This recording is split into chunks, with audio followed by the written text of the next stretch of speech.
All right. Good morning, everybody, and welcome to Good Morning Xbox. I'm your host, Axel1324.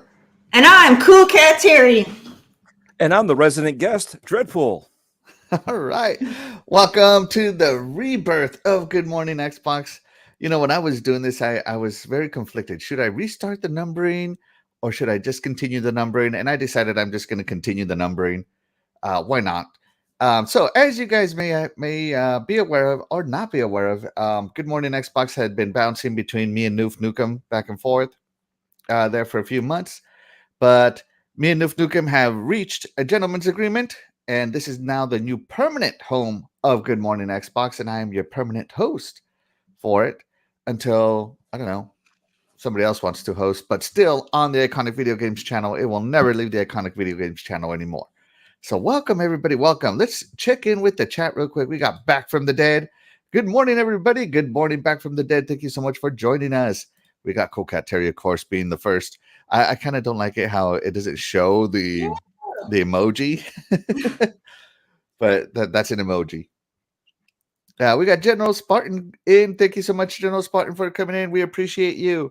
We have Doggy Dog, my brother, my co-panel member on the Iconic Video Games podcast here. Thank you so much for joining us, Doggy. We got You're Wicked Hot. Thank you so much, You're Wicked Hot. We appreciate you. And Chrome Pony is in the house as well. HTK360 joins us. And it's Timoth joins us. Thank you so much, everybody, for tuning in. We appreciate you. And yeah, some people might not know that Good Morning Xbox is back, so be sure to tell a friend. You know, like and share. It helps us get discovered on the YouTube. And yeah, let's get right into it. So we've been gone for about a month, Terry. What have you been playing over the last month? Oh my goodness. So in that time, so I started playing Evil West. And let me tell you, that game is amazing. It's a lot of fun. I've been playing it 100% co-op so far with a buddy of mine, and we've been playing it on hard difficulty. And it's just been a great experience. It's a lot of fun. It's a lot of fun. It does have a lot of repetitiveness because and what I mean by that is when there's going to be a fight, because this game has a very bad habit of putting every single fight in an arena looking like pit.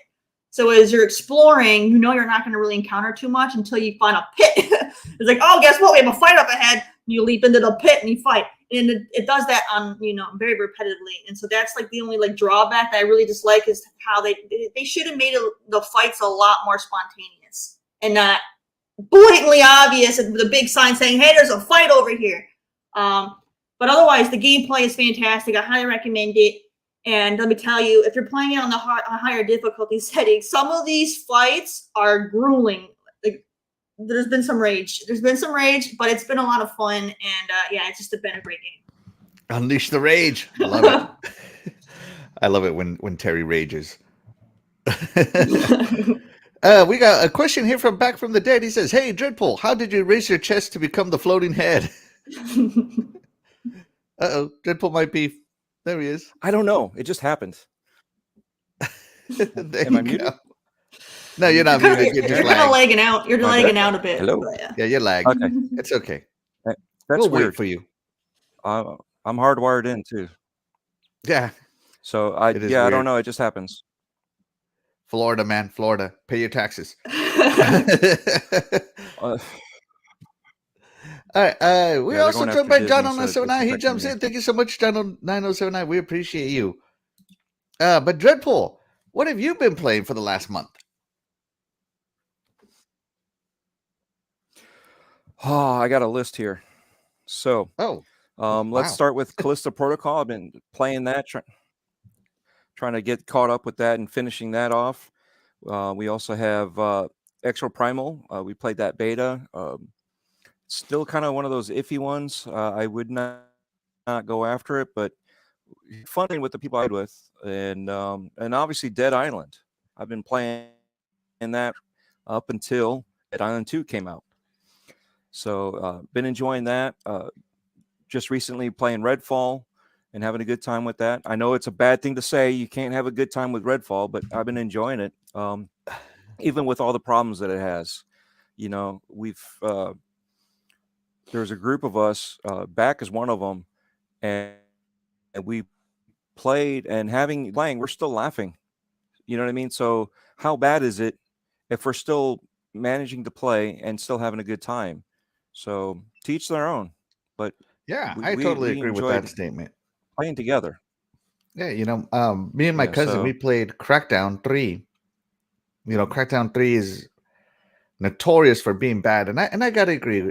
Single player, it kind of is a little boring, but when I played with my cousin, the multiplayer was where it was at. I had a hell of a time with him. It was so much fun. The explosions and just causing the chaos was amazing. So yeah, sometimes the game just needs it needs that buddy interaction to make it much better. Yeah. So yeah, to each their own. And Xbox International en Español, Eternal Shaddai joins us. So yes, Eternal Shaddai joins us. You guys might remember Eternal Shaddai here, but yeah, thank you so much for joining us, Eternal Shaddai. Wow, you played a lot of games in 1 month. That's a lot. So this last month I finished up actually with not a lot. You just jump around between the games? I jump around, but I've been busy working, so yeah. I just haven't had a chance to play as much as I want to. Right. Work sucks. Yeah. No. So I've been I finished out. Sorry. I finished off Wolong Fallen Dynasty. So that one is now over, and I am ready. And I'm doing a review on it, so it's taking me a little while because I'm not very good at reviews. I found out. I record them, I listen to them, and I'm like, yeah, no, I would have listened to that next. Reiterate. You know, improve. And then I have also been playing God of War Ragnarok. I always said I would play it when I got my PS5 because, you know, Terry, I believe in generations, right? I believe in generations. That's right. I'm like Jim Ryan. I believe in generations. So I played that one, and it's good. It's a good story. So far, I'm enjoying it a lot better. The story, I'm enjoying it a lot better than the first one. The new weapons, I'm enjoying. The new moves. It's good. It's good. My wife is already saying that it's better than Elden Ring, and I'm like, no, it's not. Trust me, it's not. But she likes it.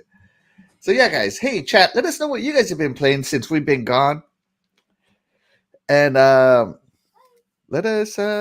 We'll go over it. Shaddai says, I disagree. Axel saying I caught him playing Halo Wars 2. I always play Halo Wars 2. That is my go-to game right now. I love me some Halo Wars 2. That's nothing new. I've been playing that for years. General Spartan says he rolled credits on Horizon Forbidden West. That's right. That's next on my list to play. Let us know what you guys have been playing. But let's get right into it, guys. Phil Spencer had an interview. Redfall comes out. It tanks on the reviews. People are bashing it. The whole 60 frames versus 30 frames. I mean, it was just bad PR after bad PR after bad PR. It comes out. And the very next day after it comes out, Phil Spencer goes to interview on the Kind of Funny Xcast. And he's not in a good mood. You can tell he's not in a good mood. I mean, I would hate to be his employee at that point, you know? Like, he is not in a good mood. You know, there's that old saying of heads will roll. Sometimes heads don't need to roll. Sometimes, you know, butts need to be kicked. And I feel that that's what Phil Spencer is about to do over at Xbox. And there were some parts of it that I want to discuss. Let's start with Terry. Terry, did anything on the Kind of Funny Xcast Phil Spencer interview catch your attention? Yes. So really early in on the show, they were talking about the Activision and the CMA stuff. So there was a point in that conversation where Phil went ahead and he broke down how many regulators there were and how many they already had approval of.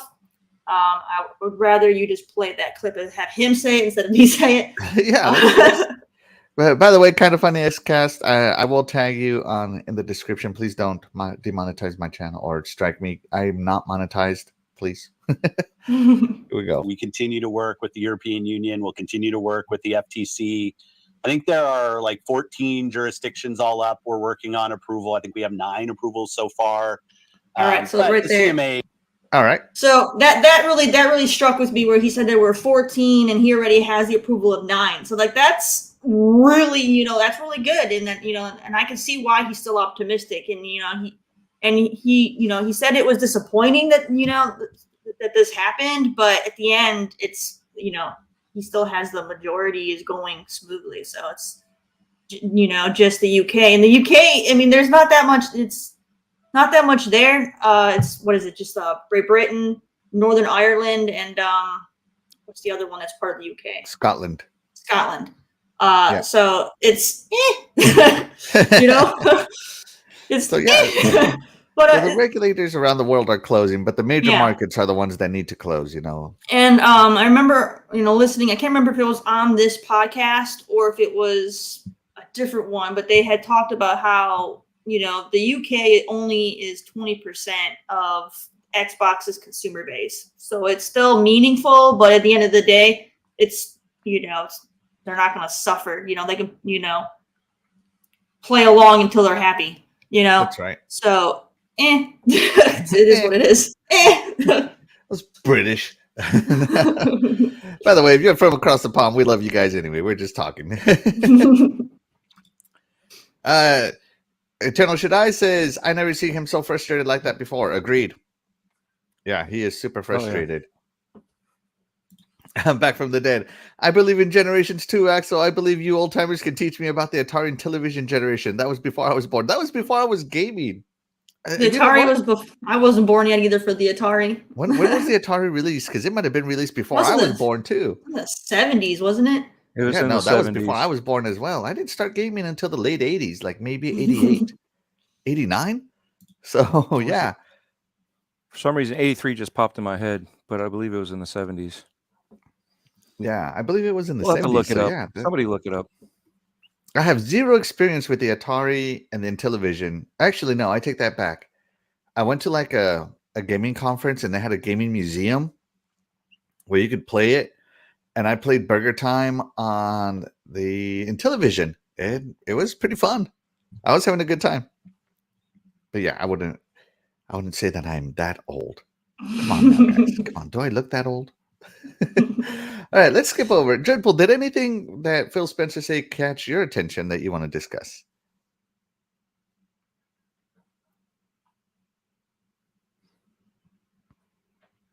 Am I back? Dread? Yeah. Yes. Yeah, Dread. Okay. No, I just noticed I started lagging out for some reason. All right, so I'm assuming you're asking about Phil Spencer with me. Yes. The first thing that I noticed is, like Eternal Shadow brought up, that he was extremely disappointed, not with just the company, but with himself too. You know what I mean? So he took it to heart, and you can see it that he took it.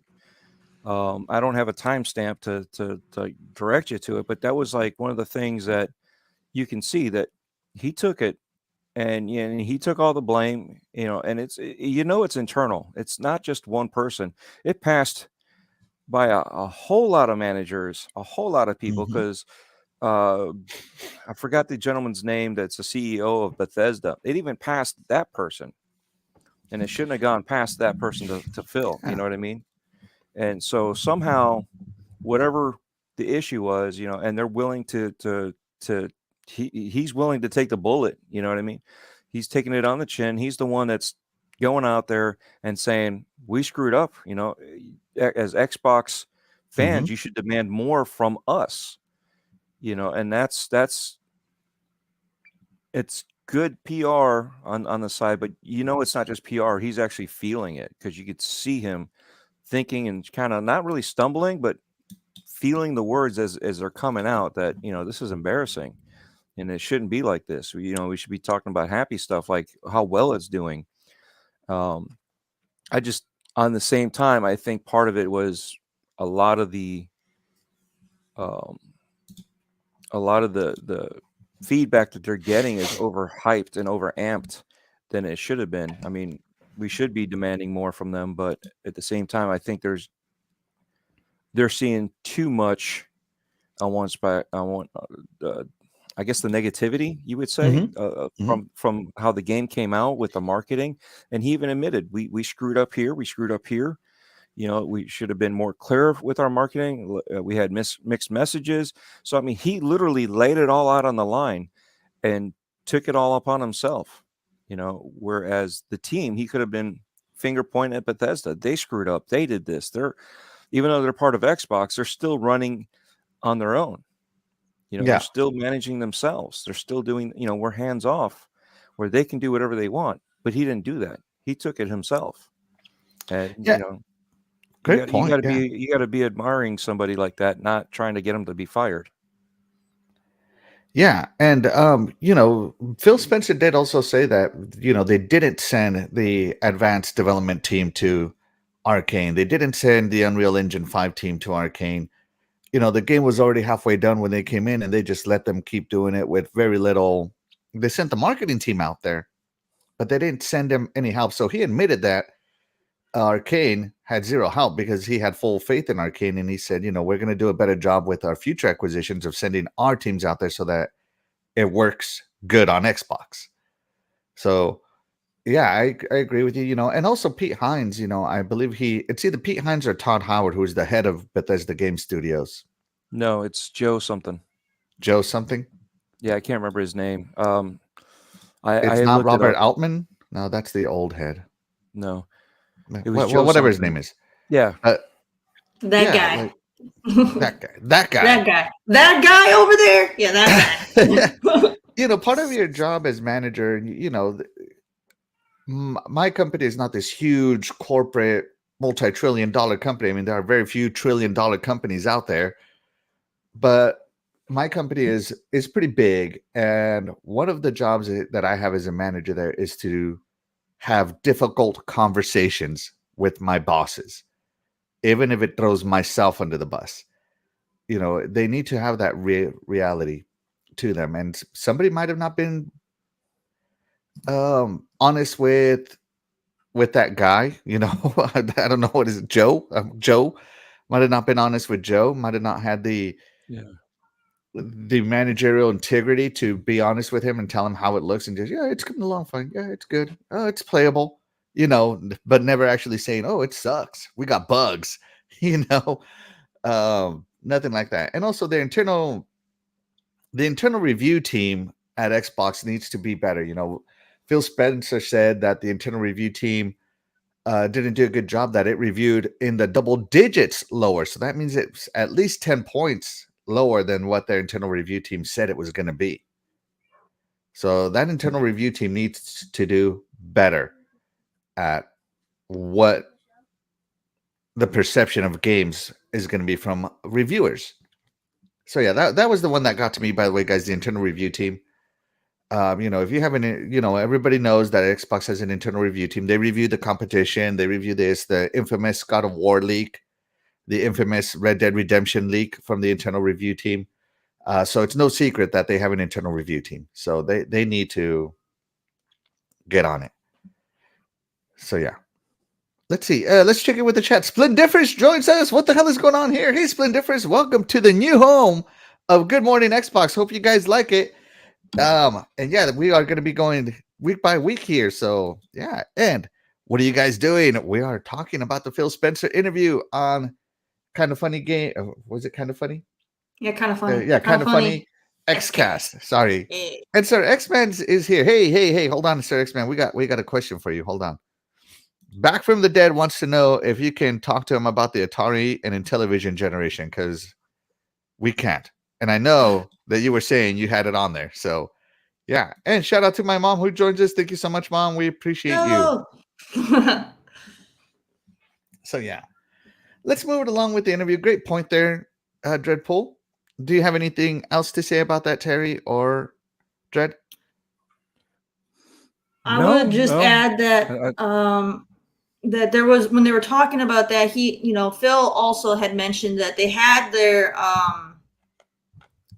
like testers and everything like that went through it, and he saw bugs and stuff, but to him they were acceptable, within the acceptable range, which is one of those controversial things when it comes to like gamers. Gamers think that every game has to come out 100% flawless and perfect, otherwise it's absolute trash, and it's kind of ridiculous that gamers kind of have that high standard, but at the same, because nothing's perfect.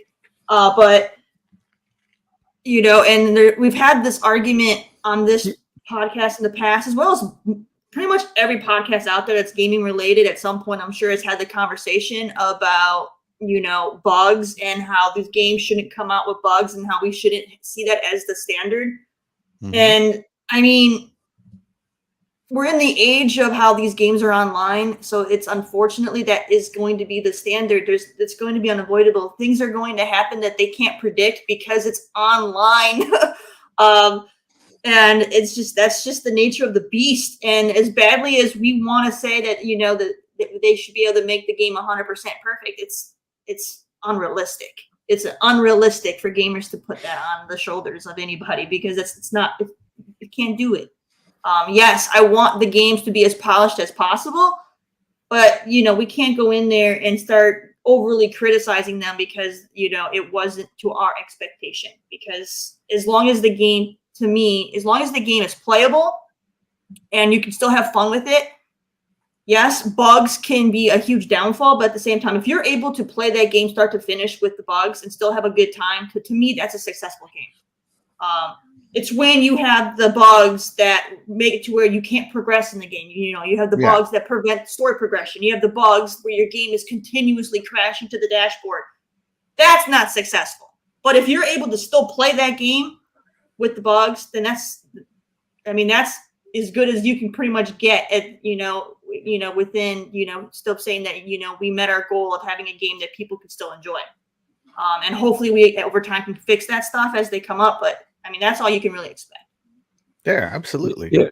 Yeah. And to kind of go with that, when I was playing with Back and Red Tree from Game Pass Daily, we were sitting there, and it came up that it was basically, it's like death by 1,000 cuts. And that's how it is. It's just a whole bunch of little things. Like I said, we were playing and laughing at the same time with the bugs that we had. I only had one time that I menued out all the way back to the home screen of the Xbox, and that happened live during one of the recordings that we were doing on one of the streams. By the way, it's James L. Leder is the president. James L. Leder. Yeah. So it's not Joe, it's James. Sorry. Not Joe, it's James. Yeah. So I was close. It was a J. There you go. But yeah, and that's again, it shouldn't have got past him. It should have stopped, and just like Phil took it on the chin that he's the one that it's at fault. Multiple people, they didn't put it out there, and even then, with what CoolCatTerri reminded me about internally with the tests that they did, it scored higher internally with the tests. So they had it at an 80 with the internal testing, with the people that they brought in for early tests. Everybody was saying 80, or at least that was the average. So they weren't expecting this. That was part of the other issue. They kind of got blindsided because of what they were able to test with and the scores that they were able to receive. They were more confident that this was good, just didn't realize how bad it was. Yeah. There you go. Back from the Dead says it was a lot of fun playing Redfall. I've got over 15 hours, even with the issues. There you go, man. Like we said, to each their own. If you like it, you like it. Nobody's going to tell you. Nobody here is going to tell you not to play a game you like. I'll tell you what I think of the game, but that doesn't mean that you shouldn't play it. And BMG joins us. Thank you so much, BMG. We appreciate you. And I forget what BMG stands for. It's Bald Man Gaming? Big Man Gaming? I want to say it's bald because there's a bald dude here, but I forget. I believe it is Bald Remind Man us, BMG. All right, so let's move on to the next timestamp here. I marked 6:57, and I'm so nervous I forgot. So let's just listen to it. The thing I won't do is push against creative aspirations of our teams. Then a lot of people will say, "Hey, you've got teams. Teams know how to do one kind of game. Just force them to go do the one kind of game that they have a proven track record for." And I'm just not a believer in that. Maybe that means I'll underdeliver for some of our fans out there. But when a team like Rare wants to do Sea of Thieves, when a team like Obsidian wants to do Grounded, when Tango wants to go do Hi-Fi, when everybody probably thought they were doing Evil Within 3, I want to give the teams the creative platform to go and push their ability, push their aspirations. All right, let's stop it there. We get the gist. So the conversation was, Arcane is known for the single player. You've heard podcasts say, Arcane is known for single player shooters. Why are you making them do a multiplayer game? Why did you let them do this? Why did you let them do that? Who else was there? Rare obviously used to do platformers, 3D platformers, and they did Sea of Thieves, and Sea of Thieves launched, I won't say buggy, but empty. It launched empty, and now it's amazing. He brought up Tango as well. Huh? You dropped Tango. Yeah, he dropped Tango. Evil Within. They did the incredible Hi-Fi Rush. By the way, everybody should play it. But look at the 360 he's talking days. about giving teams creative freedom. So he wants to differentiate between giving teams creative freedom and, not handcuffing them and letting them be independent. So he's still talking about giving teams that creative freedom to make the type of games, even games like Bleeding Edge and all this other stuff that, he dropped Grounded from Obsidian. All these games, all these great experiences that we're getting on Game Pass. What do people want out of Obsidian? Everybody wants Avowed right now. They don't want Grounded. They want Avowed. But it feels like you're getting Grounded. What are your thoughts on that? Giving the teams creative freedom to make the games they want. I'm 100% for that.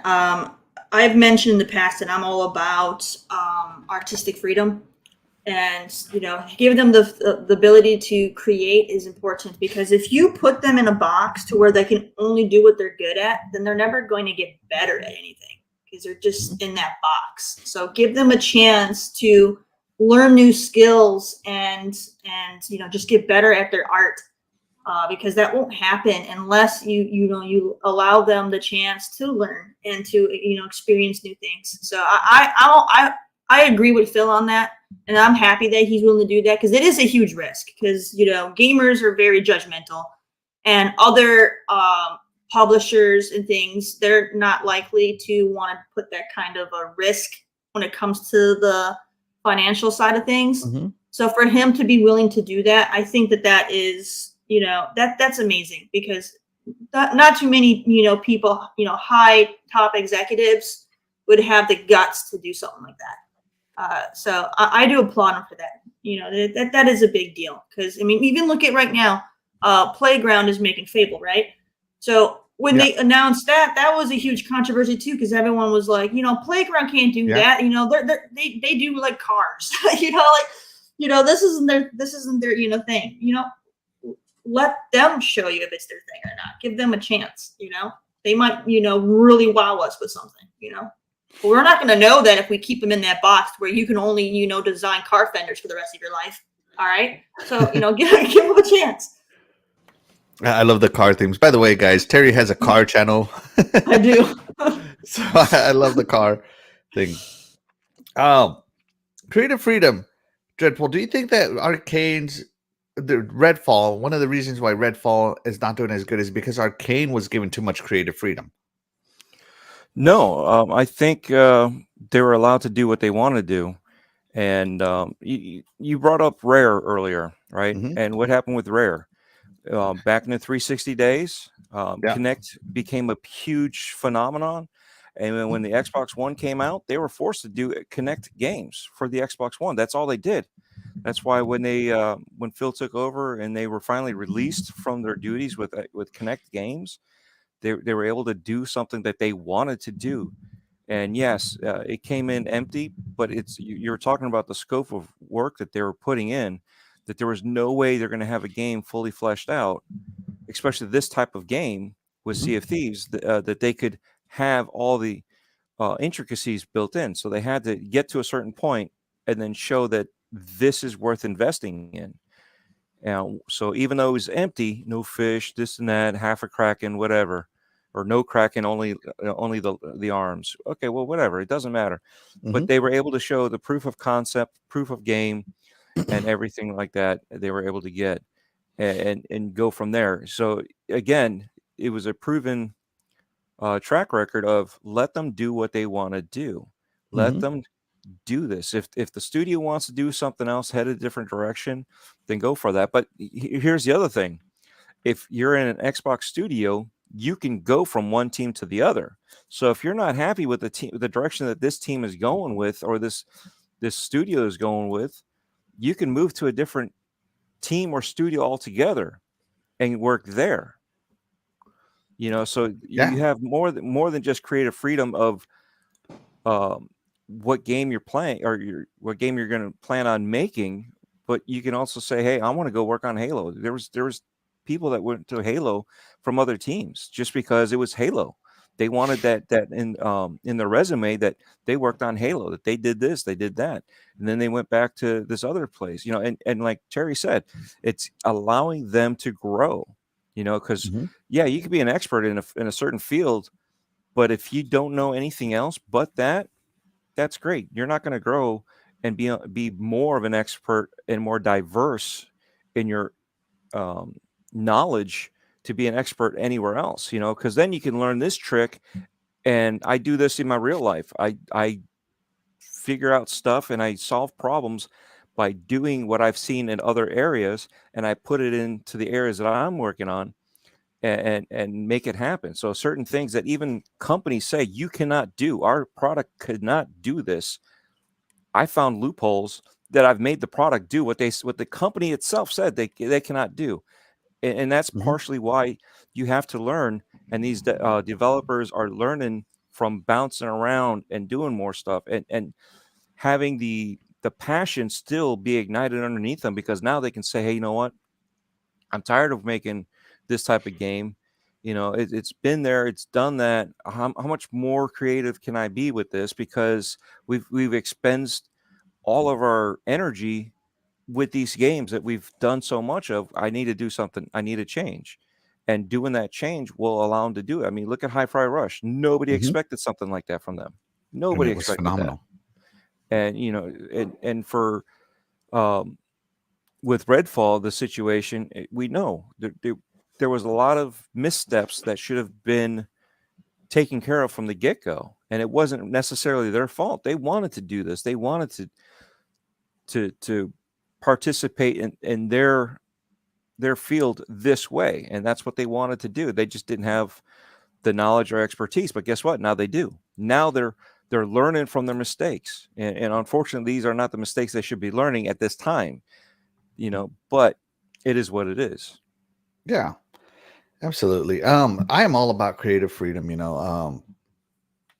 At work, we make one type of product, but how we go about achieving that type of product is up to every project engineer. Like, this engineer likes designing in this manner. This engineer likes designing in that manner. I have an engineer who is overly simplistic. Like, I'm talking like 1950s.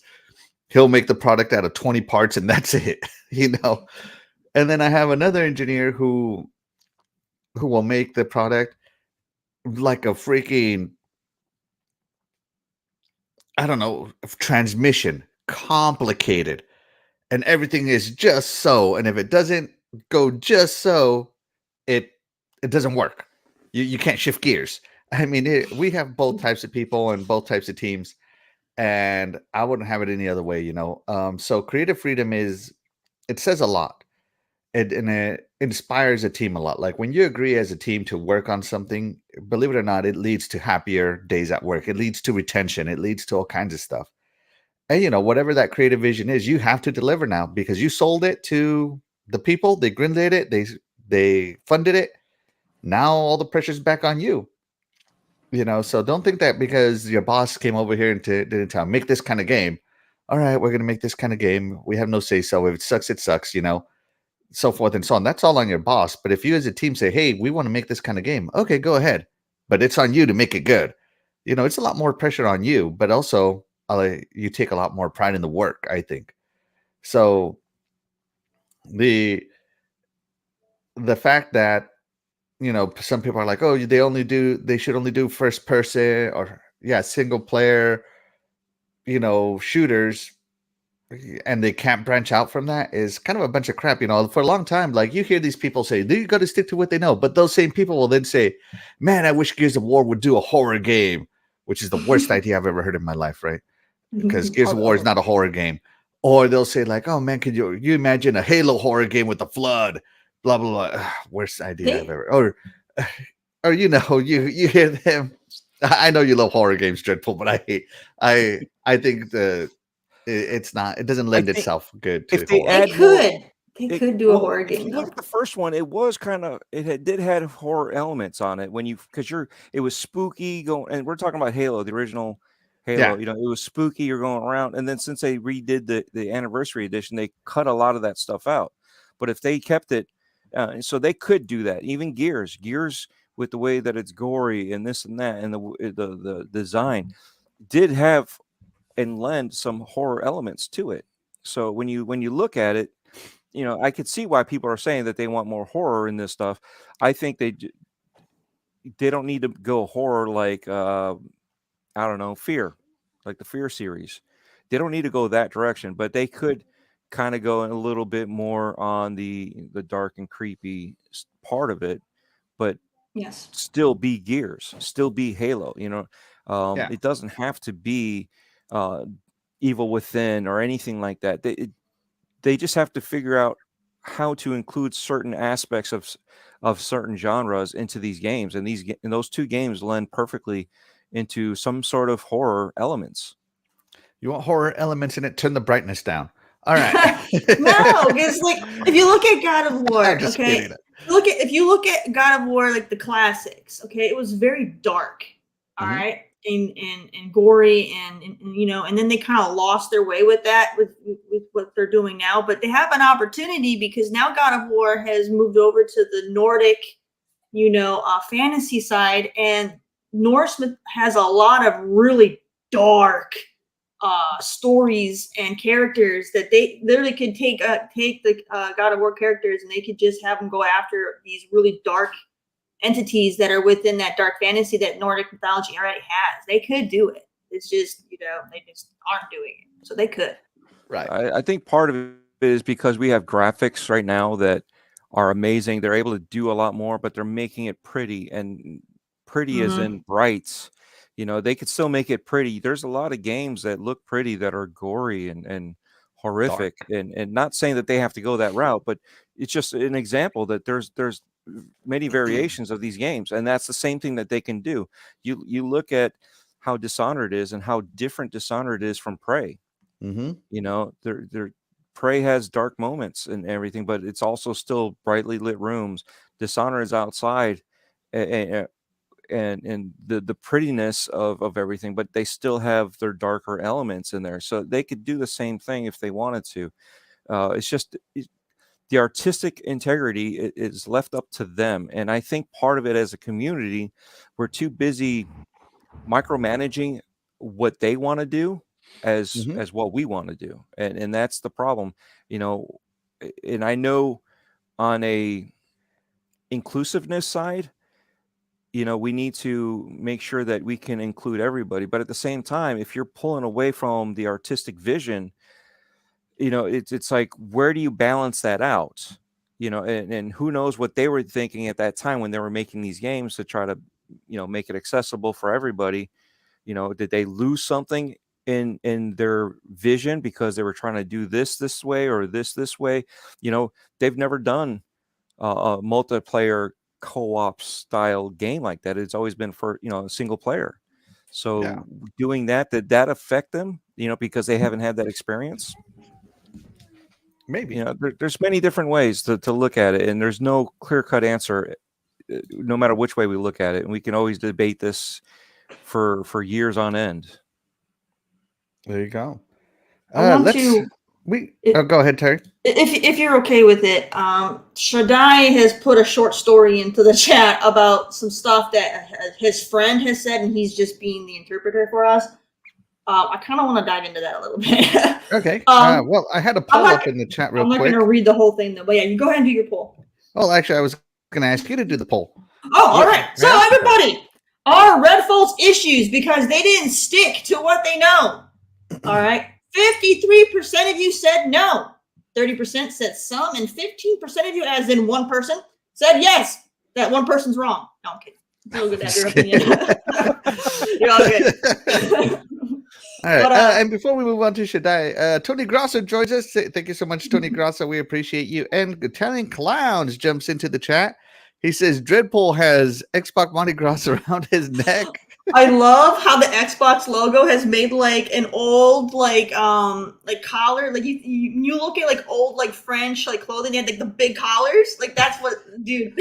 It's my space age collar. I have it. I love it. Flipped. That's so great. Nix joins us. He says, "Good morning, everyone. Happy to see the show back." Hey, thank you so much, Nix. Be sure to tell a friend. And hit that like button. It helps us get discovered. Lower down. Make it a halo. There you go. All right, Terry, you wanted to dive into something. Let's go for it. Yeah, so I'm not even going to read this whole thing because it's just a lot. But basically, Shaddai's friend is very upset, and he thinks that Phil Spencer should be demoted because he's not focused on the right things. And I just want to say that when it comes to Phil Spencer, now this is my personal opinion. He himself has said that he's an optimist, which is great. But I also see him as a realist. He's honest about the fact that, we're not going to drop 90 rated games back to back to back to back. He's a realist. He understands that there's going to be games that are going to be in the 80s, even the 60s. And he understands that. And I applaud him for that because, people have gotten to all the vitriol of everything, thinking that, you have to do what the competitors do, and they drop all these big games, but they forget about all the ones that they drop that aren't at that level. They just don't talk about those games. Mm-hmm. All right. If you look at, PlayStation, yeah, you can argue that they have, their third person games that get highly rated, but they also have their games that are absolutely atrocious that they just conveniently forget to mention because it doesn't work with the narrative.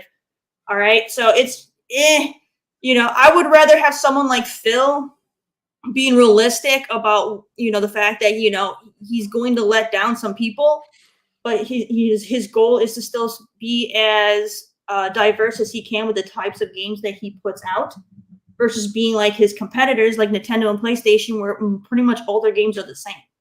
All right. Mm-hmm. So, and I applaud him for that. I'm glad. And I would also rather have someone who's realistic like Phil Spencer and, telling me the truth at face value so I know what to expect than having other people, sing that sugar honey iced tea in your ear, telling you that with that silver tongue, telling you all these great things, building you up, thinking you're going to have all this amazing stuff, and then they don't deliver on it. I would rather have Phil be honest, saying, you know what, we're going to do our best, but, some of you might not be happy with it. And that's okay, and I like that. Don't demote him because of that. Like, that's ridiculous. That's ridiculous talk too. People are saying fire Phil. That's just people being stupid, not knowing how anything really works in the real world. They don't understand the gaming industry. They only understand their echo chamber of friends. People act like they've never made a mistake at work. Every single person here at some point has screwed up at their job. And just because your mistake costs $5 and Phil's mistake costs $500 million is different, Well, let me add to that, right? We have a saying that we say amongst my peers that, when it comes to management, it's better to deal with the devil you know than the devil you don't know. Because, okay, so you guys remember Donnie D with you want to play your games offline? How about we go back to the 360? We got a console for you. You remember that? Remember what was going on back in those days? They were trying to get rid remember of that. Xbox. And I was all for Donnie D. Yeah, get rid of those non-internet people. The internet is everywhere. Get with the times, y'all. Right. But you think about it. Phil has changed the Xbox ecosystem, right? Not just the console and all that. The ecosystem. He's changed all that mentality around. But at the same time, you can't do everything 100% and get it 100% right. This wasn't really his fault, but he's taking the blame. So how many managers do you know would rather put the blame on you because you screwed up versus taking it upon themselves and telling their higher management that my team screwed up, as opposed to, hey, this person here on my team screwed up. Not saying, hey, my team screwed up, so I take the fault. You don't see that. So think about that when you say you want to get rid of somebody. And I think, we've already established the echo chamber is a lot louder than the reality of it. And Phil even said, if I have enough marks on me, somebody will take my place. He's admitted that, and it's not really against him, but it's just think about what you're saying. Are you talking in your feelings because you're upset? I mean, everybody overhyped this game. This game was like the greatest thing to slice bread in Starfield. Right? So when Starfield Terry can comes testify. out, I have never been excited for this game. I've never been excited either. But neither have I. And I said, the more and more I watched it, the more and more I'm intrigued by it. The more and more I'm interested. I'm not excited for it, but all these guys that were super excited for it, and they can't wait to play it. And I'm the horror guy, but they weren't. But they were so excited to play it. But now this game is, I can't really say the words, but, dog crap. We could say that, right? So, but you know what I'm saying? So these guys are like, this is going to be great. This is going to be great. This is the next new game that we're going to be hyping up, and this and that. And they overhyped it. They did the same thing that I used to do back in the day with Star Wars Episode 1. This is going to be so great. We're getting Star Wars again. And the movie sucked. You know why? Because we're so used to the original trilogies, and here we are starting a whole new thing, and it just didn't feel right to us. But that's the same guy that made this. It is what it is. So you kind of have to, I don't know, be more realistic. If we're going to say, people have to be realistic, like Phil has to be realistic. We have to be more realistic with ourselves, with what we want and what we're demanding. Yes, we need to demand more and better, but in a respectful way. But at the same time, we can't go crying about everything because we said it was going to be this. I'm going to buy this car, and this car is going to be so awesome when I get done with it. But yet you never got done with the car because you never bought the car, or you waited so long that the car they stopped producing it. Now you're going to cry that you can't buy that car because they don't produce it anymore because it was a limited run, or it just wasn't hitting the numbers because not enough people bought this type of car. I mean, there's so many different avenues we can put this and relate it to what we're doing here. Yeah, I love that we've all made like car stuff right now. It makes me happy. But I do. I need to make a car analogy here soon. All right, but I agree with what Dredd is saying on there, and there's something else I wanted to add.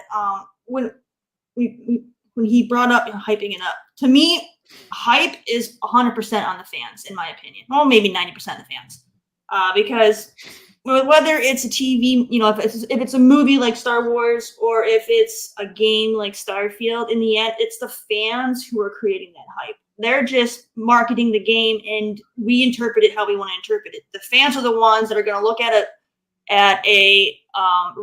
they're going to do a reveal of a game, and the fans at that moment are going to either say, you know what, no, that's not what we want. How could you do this? Why? Take it back. Or they're going to be like, this is the best thing ever. This is going to, be amazing. And they blow it out of proportion, and they put high expectations on there, which puts more pressure on the developer who, to really, deliver. And that's all on the fans. The fans are the ones that create all the hype. And then the fans are the ones that blame them when their expectations aren't met, when you're the one that created that stuff. Yeah, there's no accountability on that circle. There's none. It's like, we're going to create the hype, but then we're going to blame you when it doesn't meet that hype. It's like, that's ridiculous. Gamers are ridiculous. And then you have that. And then you have the trolls that jump on top of that just to get that acknowledgement. Hey, I told you so. Look at this, what I said. You know what I mean? They jump on that negativity hype, which amplifies the disappointment from the true fans. And yet you look at it and it seems like it's even worse. But people are complaining about games that they haven't even played. You know, people are hyping games that they haven't even my played. favorite part. Exactly. They're either overly negative because over something they have no clue about, or they're overly, presumptuous over something they don't know anything about.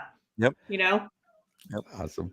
Red Monkey Butt joins us. Thank you so much. Good morning. Xbox is back. Yeah. Be sure to share it out. We appreciate it. It helps us get discovered. And Web Dave joins us. Thank you so much, Web Dave. We appreciate you. Be sure to share the show out. It helps us get discovered and like it. Nick's is saying a lot of good stuff here. Talking about how Phil is always apologizing every year. And that Phil is basically he's on the fire Phil side of, or at least demote Phil side. And that basically Phil has not met his expectations of games. I am on I agree with that though. I mean, you have to put the blame somewhere. We can put the blame wherever we want. Yeah, exactly. I put the blame on Satya. He let Phil get there. That was the other thing I said before too. Phil put Satya in that position. Satya let that happen. Yep, Satya let it happen. So here's the thing: the games are hard. There are hundreds of studios that open and close every year. They will live and die by one game. It is difficult to make a game everything you want it to be within a timetable. And unfortunately, some of those timetables are too tight to get the game you want. You become what they call saturated features. Now, I don't think that's a problem with Starfield. That's a problem with Redfall. But, the part I'll agree with Nix is that Phil hasn't put the people underneath him to give him the truth of what things are. So I will agree with Nix on that. If you just have a bunch of glad-handed yes men, your buddies that came up with you in Xbox, not the people that will tell you how it really is, then yeah, you have a problem. I'll agree with that, with what he says, but I will disagree with saying you need to get rid of Phil. I don't think that there's a better option than Phil available that exists out there right now. Not within Microsoft's own infrastructure and not anywhere else. Certainly not Phil Harrison. Screw that guy. Nope. No. He already had his hand. No. Yeah, he already had his hand. Exactly. So my point being is you can't just think of get rid of him. You got to think of, well, who do we have? Who's ready? Right. So because I do that as a boss all the time is, some of my employees get like, oh, why do you keep this employee around? What does he or she have that makes them so special? And I go, you're thinking of it the wrong way. It's not what he or she has, is what don't I have from someone else. You also have to think about, Nick saying that, Phil has dropped the ball too much. And I mean, yeah, but at the same time, when you look at a corporate setting, a lot of the times the people that are reporting to someone as high up as Phil, there's a lot of people in between that stuff has to go through to get to him. So he's not going to be privy to everything. And if you work in a corporate setting, that a lot of the stuff that's happening on the ground level, they're not going to voice to the big man. The big man makes a visit. Guess what? You're going to sit there with a smile on your face and you're going to tell him everything he wants to hear because you're freaking chicken shit to tell him the truth of what's going on. All right. You're intimidated by him and you're not going to be honest. All right. Here's a prime example. One of our higher ups, like way up there in my company, came in Thursday and Friday. Guess what my boss said? I'm keeping all you guys out of the office. Think about that. Why? Right? Think about it. Doesn't want you snitches talking, man. Well, because they don't want a bad representation of the office. They don't want a bad representation of, what's going on with the higher ups. And it's not that my boss is trying to like hide something. He just doesn't want us to get caught up in the crossfire, because sometimes it's not him that they're going after. They're going to come after to the peons. So he's just trying to protect us at the same time, because he's in the crossfire, and they had all week of training what to say when that person came in and asked questions. Okay, so think about that. There's a lot of stuff when it comes to the corporate ladder, and chain of command is huge. So ultimately, yes, the top of the chain is responsible for everything, but there's all the other people in between, from the peons to the top dog, that any one of those things could have just escalated. And it's just like I don't know, snow rolling down a hill. It turns into a bigger snowball. And those poor interns are about to get it, man. Yeah. But that's the thing, and we have to be a little bit more realistic. Again, it's I agree with Nick's on part of it, but I also disagree too. But again, absolutely, we have to.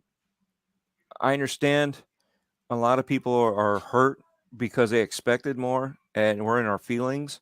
But what happens when Hi-Fi Rush just drops out of nowhere and everything was great? No, there's no marketing for any of it. They just said, "Oh yeah, by the way, here's your drop," boom, and nobody complained. Nobody said, "Hey, we should hire these people, give them promotions. We should do this. We should do that." Praise Phil. Nobody said none of that. No. So why are we going to the opposite extreme in this part of it? We need to be a little bit more moderate when we talk about this stuff. And absolutely, I think we have to be a little bit more understanding. Again, not saying that they get a pass. They don't get a pass. They have to be criticized, but respectfully criticized, and put them back in their place. They have to know where they belong and say, "Hey, look, we screwed up." But again, that's how we talked about experience, getting more people out there. Phil even said, we screwed up. We didn't send our pro teams to go out there and assist them and make sure that they had the best assistance for these engines that we can do to make sure that this comes out right. We thought we had it right. We did not, do that part. So again, it's like, where does it stop and where does it start? I mean, it's a muddy mess. And unfortunately, there is no, it's that one guy underneath Phil that screwed up. It's not, you know what I mean? We're not saying that.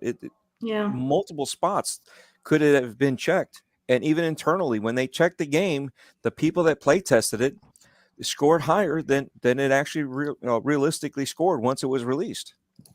So again, are you going to say that those people that they sampled as a test bed for this game to figure out what the score would be, and if it was worth releasing yet, are they at fault too? Yes. Yeah, they are. A lot of people share the blame on this one, on dropping the ball. Now, I'm not saying that they need to get fired, but they need to get to work. Let's check in with the chat. Let's pause a minute, check in with the chat. First off, BMG says he's subscribed to the channel. BMG, thank you so much. I really appreciate that. And Star.Traffic joins us. A lot of games have been hyped up by the podcasters. Yes, they are, because, hey, I see games and I hype them up, but I also see games and I say, not interested. Because not every game is for everybody. Ask Terry. Me and her have completely dead night views on games. Red Monkey Buck says, none of this would matter when Starfield, Forza, and Stalker 2 are out over the next 6 months. I hope you're right, man. Starfield better be out of this world, quite literally. I agree with Nix. When you're at that high level and you agree and you do things, you are not allowed to drop the ball too much. I think right now, though, there is kind of a little cushion because, again, Bethesda was brought in mid-development, so maybe there's a little cushion. But that guy, what's his name, James? He's in the hot seat. James Letter. Yep. Yeah, James in the hot seat. And BMG is right. I believe this 100%. He says, without Phil's vision, there probably wouldn't be an Xbox brand today. I 100% agree. That's 100% I do feel that true. I do feel that Phil is the savior of Xbox. Phil's not in charge of devs and teams. That's not his job. Ask Matt Booty what the hell is going on. Oh, well, in this case, that's James. But yeah, James. I'm sure that Phil right now is having some Teams meetings or maybe in-person meetings of what the hell's going on. Or, if I was Phil, I'd be flying. Oh, I'd be flying everywhere. I'm sure he's in person. Yeah, see, let me play this game myself. Booty should get at least 2 people, honestly, that report directly to him to help him go and oversee all of the studios, because one person can't oversee that many studios. There's they're all going to have different things they're going to need. I feel like Booty needs his own specialized team that just focuses on visiting the different studios to see what they need. See, and that's the key thing is team. So I'm going to go into a football analogy. I'm not going to say who, but there was a coach that was one of the greatest coaches out there, and because it was his team, when he moved to another team, he didn't have that team come with him, right? It was just him, and guess what? He was one of the worst coaches ever because he didn't know what he was doing. It was all his team, all his underlings were doing all the work for him. He got all the credit. And that's the same thing here. Matt Booty needs to get people. And at the same time, Matt Booty is not really in charge of ZeniMax or Bethesda.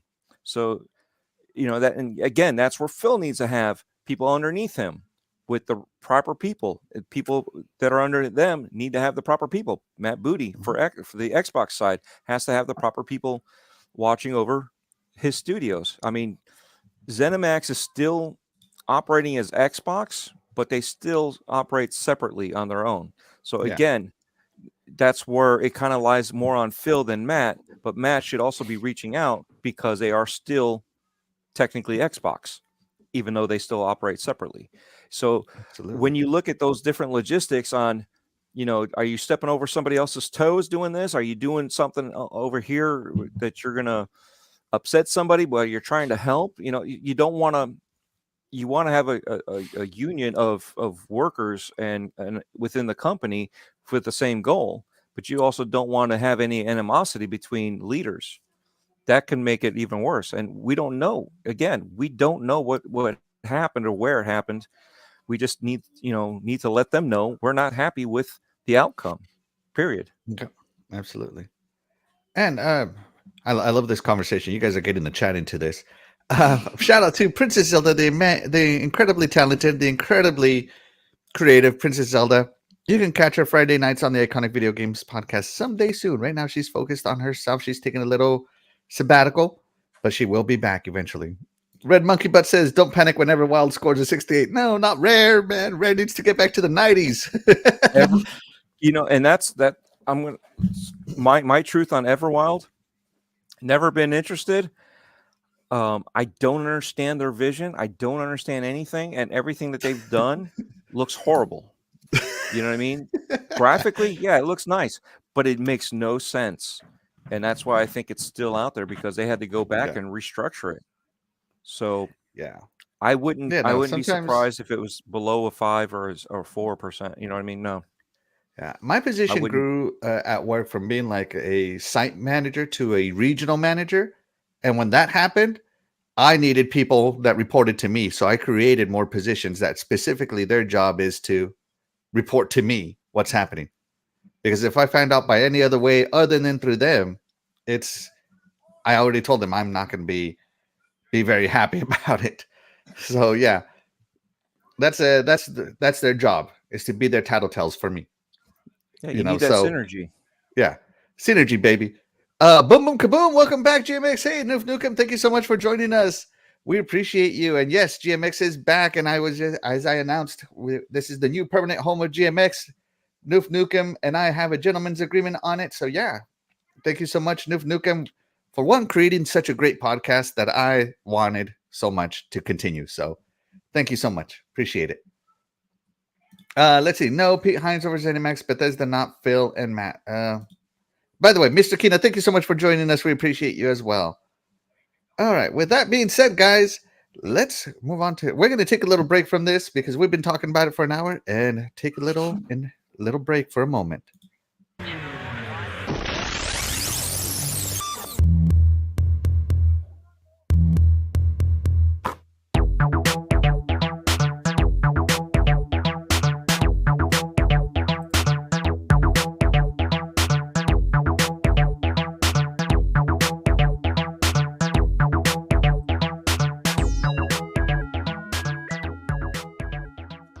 All right, everybody, we are back with the Indie Spotlight. I got another great game. This one just came out here in April, so it's very, very new. So some of you might already know about it. Some of you might have been living under the indie rock, as many of you do.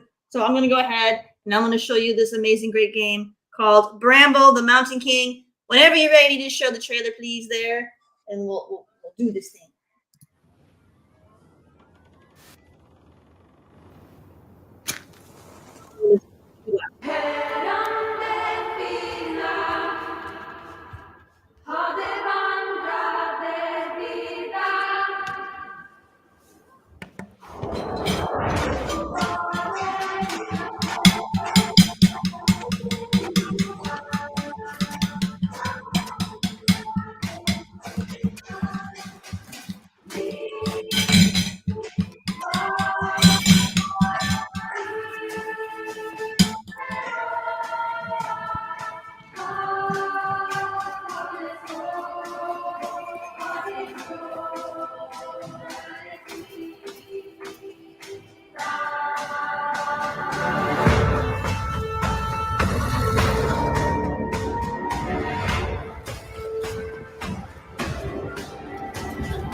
All right, you guys. So Bramble, the Mountain King. Now, this game is a dark, Nordic fable adventure. You're going to have all of like the major bosses you're going to encounter in this game are based on real Nordic fables. So they're those kind of stories parents would tell their kids to scare the bejeebies out of them, so those kids would stay away from the lake and stay out of the woods at night. So go ahead and enjoy that. And this game is going to be very atmospheric. You're going to have moments where you're going to just be, awestruck by the beauty of the game. And then there's going to be moments where you're just like sitting in this extremely horrific, dark nightmare. And it's just, it puts you on a ride.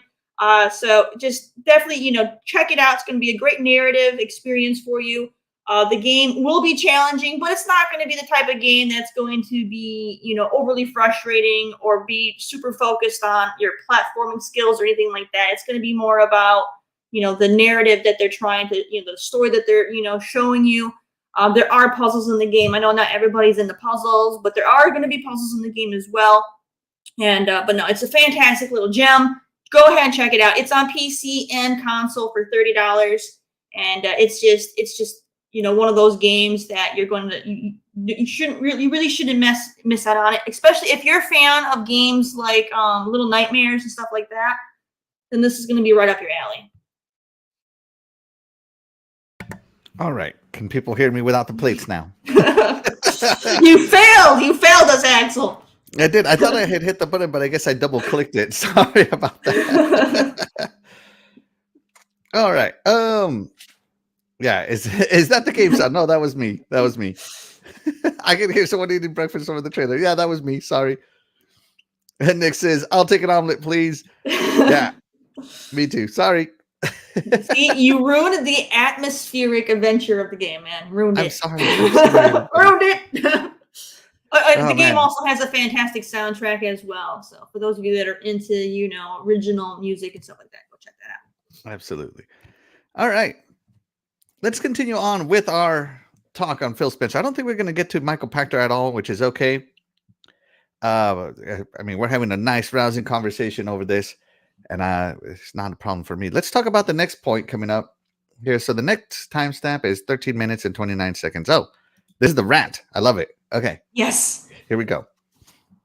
About the fact that Redfall has underperformed. Just want to point this out as a creative. Every time somebody takes a big bet, especially a big AAA bet, on an original idea, a new IP, and it fails, everybody suffers. It's bad for everybody because it makes it that much harder for the Phils and the Jim Ryans of the world that create the big, the creative, the decision makers to take a chance on them. Oh, but the last time we did that, it didn't work. Like maybe let's just make a sequel to the next thing, or let the algorithm tell us what to do. So every time somebody takes a risk on something new, and especially if it involves something different in game design, let's try something that has been done before and it doesn't work. It hurts everybody. So I just want everyone to be clear. This sucks for everybody. And I see it in my business, I see it in Hollywood, I see it in film and television. It's why so much content is so generic and derivative and formulaic, because everyone's afraid to take a risk. And when something new succeeds, it's good for everyone.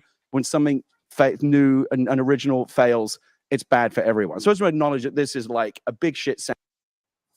All right, that's good enough. You guys get the idea. Terry, you wanted to bring this point up, so I'll let you start. Oh my gosh, when I was watching this, I was so happy to hear Gary say this, because this is one of the biggest things that console war, soldiers out there don't comprehend at all. They're so focused on wins and losses for themselves that they don't see the big picture. And he really nailed it on this rant when he went into detail about how it's going to hurt everyone. Because if you think about it, if someone takes the risk on a new IP and it fails, they're going to learn from that, and the other people are going to learn from that, from all platforms. All developers are going to learn from that failure, so that they can, try to make sure that if they have something that they want to do similar, they know what things that they need to improve on first to make sure that they don't, undercut in those same areas. At the same time, if they make something, like Hi-Fi Rush, that, was a risk for them to do, and it ends up being a huge success, guess what? Now, every developer out there that, is going to, get inspiration from that game, and now they're going to work on making great games that are going to be available on all platforms. Maybe you might end up getting some exclusive game on a platform, all because of the inspiration from a game like Hi-Fi Rush or anything else where they took the risk and it was successful. So you can't just be looking at, nickel and diming everything as, a win or a loss on one side of the, of the whole big picture. And I just was really happy that he said this, because it's definitely something that has been lost because of the war, BS. And yeah, we have to wake up and see that, we need teams to have that creative freedom, like Phil had preached about earlier, and to take these risks. Because how many times have we heard people on podcast and gaming podcasts sit there and go on about how they don't take risks, or we want new IPs. Yeah, we want new IPs, but no, we don't want the new IPs. Stick to what they can't make up their dang mind, or we'll go on about how indie games are the only ones taking the risks, which is true. They are taking the risks. And then when those indies take the risk and it succeeds, guess what? EA, and everybody else out there are going to, pocket off of that next. And so, and that's what's going to happen. So we need to stop, and realize that a loss is a loss for everyone, and not just, sit there, poke the finger, ha, ha, ha, that platform sucks because they just, had this failure, ha, ha, ha. No, you are suffering too. You just are too biased to see it. Yeah, exactly. Dreadpool, what do you think about Gary's rant? Think of the families. Think of all the people that you said, I don't want them working crunch. All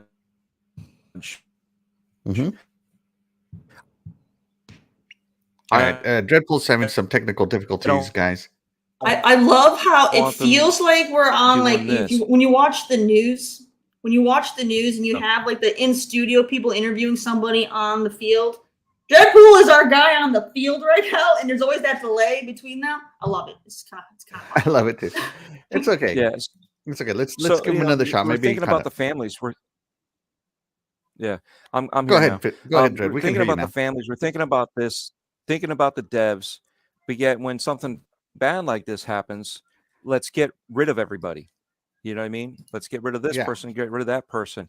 And it's like I said, there's never a happy medium with a lot of people. It's always one extreme or the other. And we can't say, hey, look, they screwed up.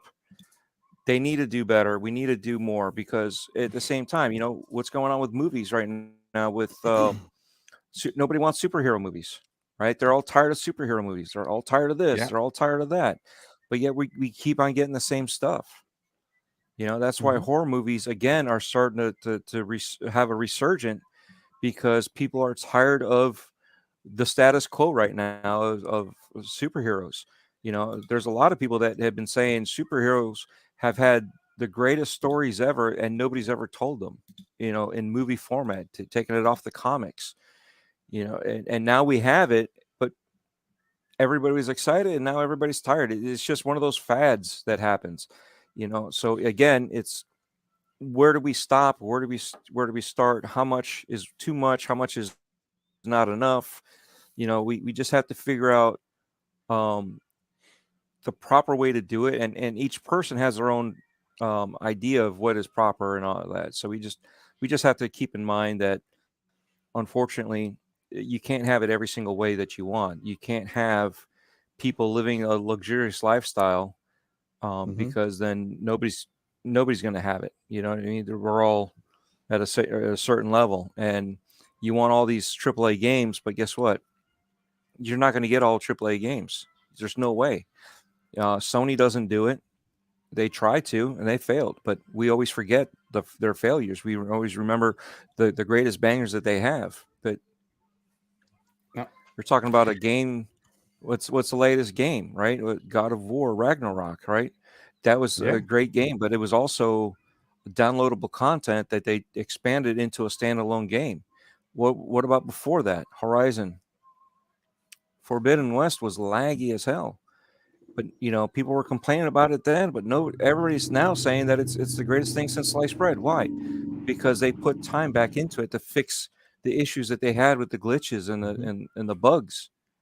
But at that time, it was the greatest thing since sliced bread, but it sucked because nobody could play it. Certain people can play it. The same thing here. Certain people can play this game and deal with it, and not have it be a game-breaking factor. What happened with Star Wars? Star Wars just came out. Okay, I understand it's not first party, but everybody's giving it a pass. Why? Because it's Star Wars. It's a franchise that everybody loves. I mean, I'm giving it a pass, and I've yet to play it, but I know the issues that it has, and I'm giving it a pass because I love this thing. I love Star Wars. But this is a new IP, so there's no establishment of love. It doesn't get that know-how. Yeah, there's no establishment of pre-love to it. It's just hype of something you've never played, and now that you've played it, it's not what you thought it was, and the bugs are whatever, the graphics are whatever. We have a 4090 out there that I guess can't display the graphics properly. I don't know. I mean, that again, is it overhype? Did you overhype yourself and now you've let yourself down? Did the studio let you down, or did you let yourself down? Where are you putting the blame on it? Because you overhyped it to be the greatest thing. When you do that, what happens? So now these studios, you're going to shut them down because there wasn't enough support. I mean, again, we only know what was presented to us, right? Phil said he didn't provide them the support. Okay, he thought that they were well on their way. Again, who screwed up the chain of command there? Who did this? Who did that? We don't know all the factors, and that's part of the issue. Is they are not in full communication, and my company deals with communication, and we are one of the biggest. The bigger the company is, I've noticed, is the bigger the breakdown in communication, and we deal with communications. So again, when we're in communications, and we still can't have proper communications, so you can't blame one for the other, and it's unfortunate that there's a lot of hate going this way. We expect more. We want AAA games. We want this. We want that. But guess what? You got to have the indie games in there to set the precedent. Terry even brought it up. They take the risk, and then what happens once that risk is proven that it's a guarantee hit? Whether it's a mechanic, whether it's an art style, whether it's a piece of storytelling, the way that they do it, anything, you get bigger companies like EA that take it and they run with it. And then what happens? It's part of the game industry. Back in the day, we didn't have cameras that actually followed us properly. We had, look at the old Resident Evil games. You went through a door and now you're looking the opposite direction. Yeah. So you couldn't do that. Onimusha, the same thing. And what they do, they re-released it the way it was. And it's like, you could have brought back this IP the proper way. But nobody complained about it. Everybody forgot about it because it was an old game. Again, it was forgiven for its faults because of what it was. It could have been better. It could have had another series coming out. It could have been bigger. But who remembers it? Nobody. This day and age, we got smaller ones coming up. They don't know anything of those old tank controls. I mean, they can't play old games because they just can't handle the way the controls are. They can't handle the way it looks, but yet we're playing Minecraft. Go figure. Yeah. Yeah, I agree. I agree with everything everybody's saying. Like, look at Minecraft. Minecraft was an indie game that just blew everyone out of the water. Nobody would have taken that risk except that one dude. I think it was made by one guy for a while before he actually turned it into a studio, and then Xbox bought it.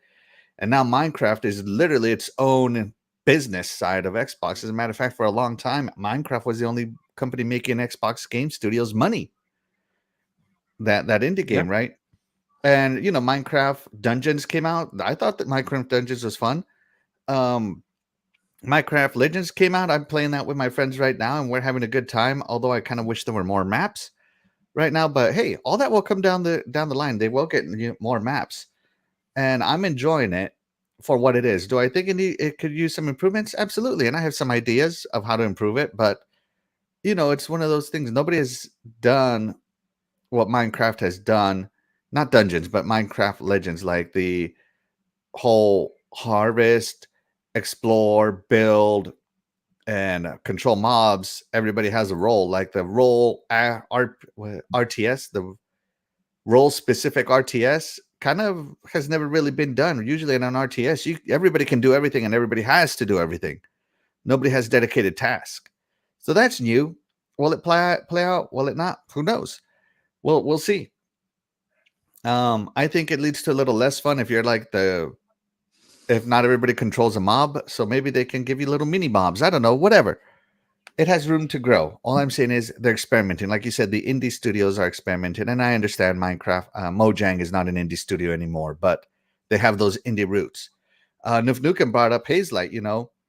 A Way Out came out, and then It Takes Two, and It Takes Two got Game of the Year.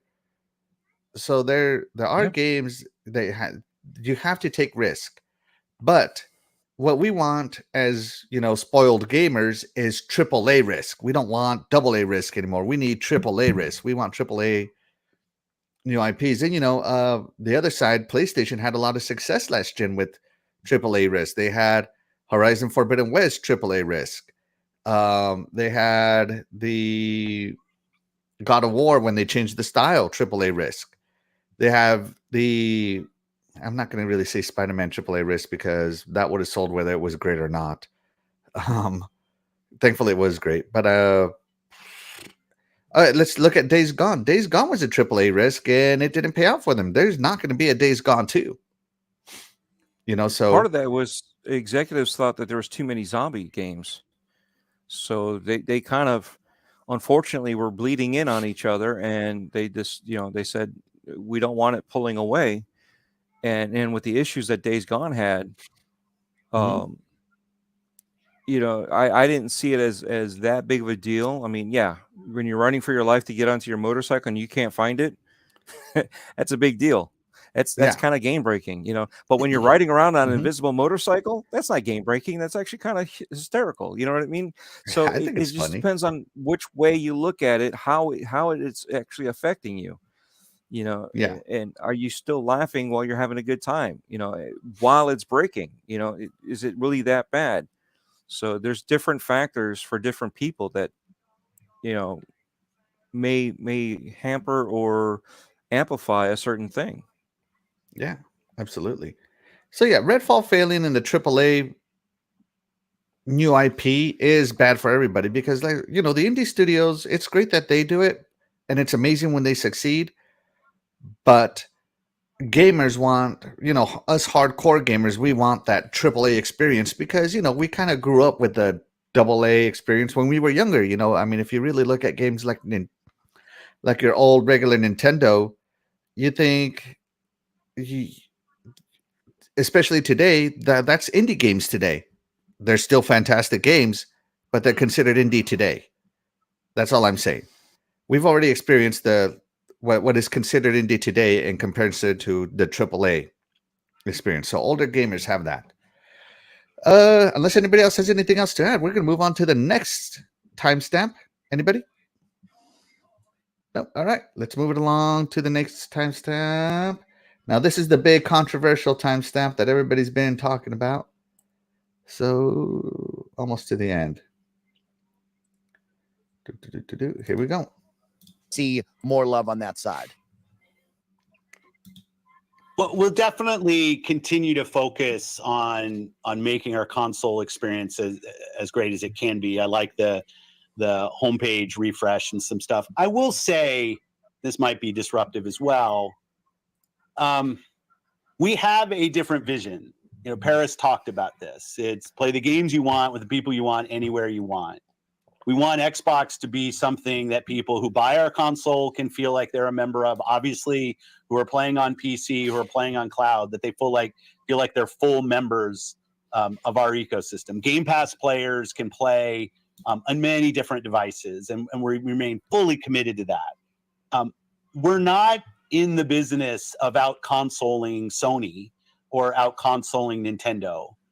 There isn't really a great solution or win for us. And I know that will upset a ton of people, but it's just the truth of the matter is that when you're third place in the console marketplace and the top two players are as strong as they are and have, in certain cases, very, very discrete focus on doing deals and other things that will that kind of make being Xbox hard for us as a team. That's on us, not on anybody else. Our vision is that everybody who's on console has to feel like they have a great experience and they're a first-class citizen. They've invested a ton in our platform.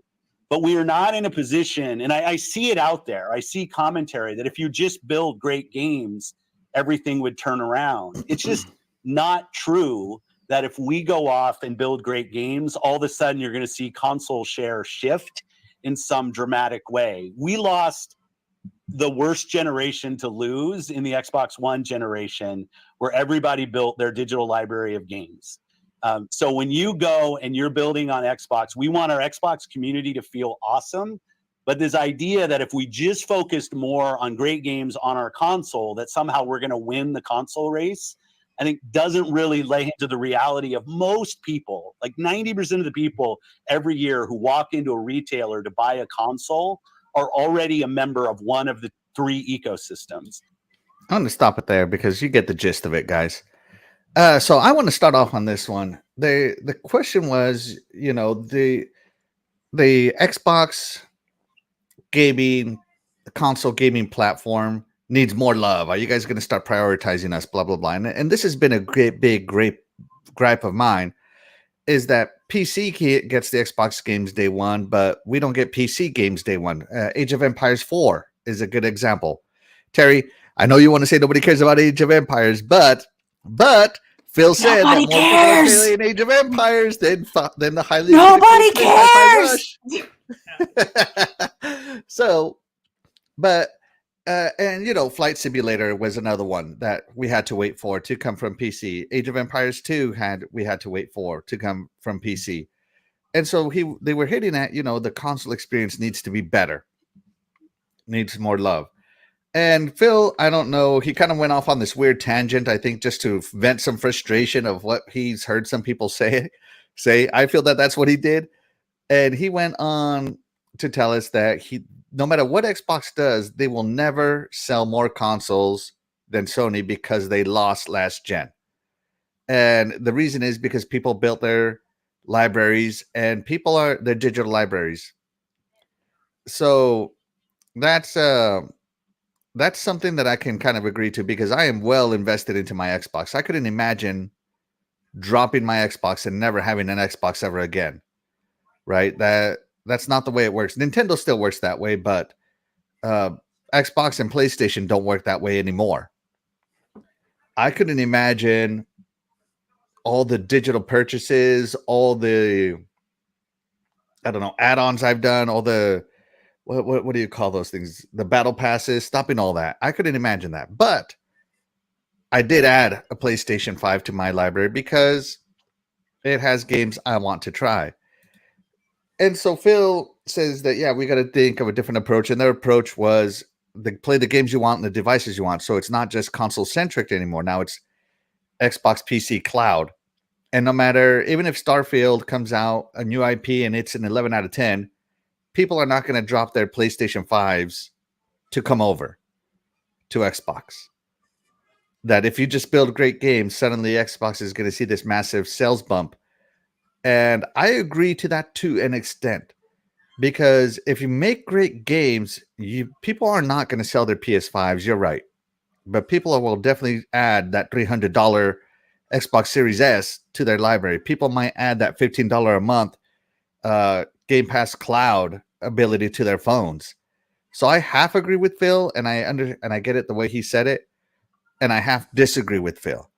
So to me, great games will lead to bigger market share, because a lot of I understand that gaming is mostly a youth hobby. We are the exception. Us here, us older people, are the exceptional older gamers. But those younger people, they will understand that, hey, I can have a PlayStation and Xbox Game Pass on my phone. They'll understand that. Trust me. They will. And to do that, you need to build great games and great experiences. Take it away, Terry. What do you think? Okay, so my interpretation of what he's saying is that he's saying that even if they made the greatest games, they're not going to win the console race because people are going to already be devoted to their platform of choice. And I agree with that. I mean, I don't care how great the games are on the other platforms. I'm still 100% going to be having Xbox as my preferred system to play on. Now, a lot of gamers will, tap into multiple platforms so we can experience everything. But even if we own more than one console and we do PC and everything, we will still have that one platform that we prefer over all the other ones. We'll dive in occasionally on the other ones to play something that interests us, but we still have our preferred platform. So I agree with that. It doesn't matter. Even if he makes really great games, yeah, that's going to be great for the people already within that devotion of that ecosystem. But people who are devoted to the other ones aren't going to care. They're still going to buy what they want. They're still going to keep their preferred system. And I look at it like, even when it comes to like my phone, I have an Android, right? I don't care what features and high tech Apple puts on their phones. I will never buy an iPhone, not ever. All right. I'm completely content with being an Android user, and I'm not going to change, and people, hollering at me about how I'm missing out on XYZ freaking app that I'm not going to, care about isn't going to change my mind. Now, if Apple decided to, we're going to put iTunes and all this stuff on Android, you can, use our ecosystem on that system. That would be amazing. And I feel like that's kind of what Xbox is focused on, was they want to have their ecosystem available wherever they could put it, versus people being like, okay, I only can have an iPhone, or I only can have an Android. He's like, no, you can have this system, this system, this system, and our games are going to be available there, so you can play where you want to. And I think that's fantastic. And I don't know. I feel, and like people, I feel like this whole, you need the best games for the console race. He's not focused on the console race. Xbox hasn't been about the console for a long time. It's been about the ecosystem, pushing cloud and getting things on PC, and going that route. So it's just an old narrative that fanboys keep pushing because they want so badly to win a stupid war that only exists in their mind. All right. Yeah. They're not playing that, the Xbox ecosystem is playing a completely different sport, but you are still stuck on the one. They're not. It's I don't know. It's just ridiculous. It's just, I'm happy with my Xbox. I will continue to buy Xbox. If a game appears on Nintendo or PlayStation, I mean, I own a Switch and I own a PS4. You know, I'll probably get a PS5 when the PS6 comes out because I don't care enough to get it when they're new. I could care less. I'm not going to play the stuff. You know, it's going to be in the backlog long enough to where I'll just get it on, you know, the bargain bin, you know, and then enjoy it later. And I feel like that's how a lot of gamers are going to be, you know, like they're like, okay, there might be a game on Xbox that interests me, but I'm devoted to one of the other platforms. You know, I'll wait until it gets real cheap and then I'll mess with it later because my focus is here, you know? Yeah. So, you know, that's just the way people are, but I don't know. I agree with what he's saying. And I think people are trying to make it more than what it is, you know, like they try to, you know, there's a, you know, it's people have this bad habit of making mountains out of molehills. They'll take one little thing out of context that he says, and they'll try to blow it into a huge freaking ordeal. And again, that's just to further go into their agenda with the whole console war narrative, and it's just unpractical.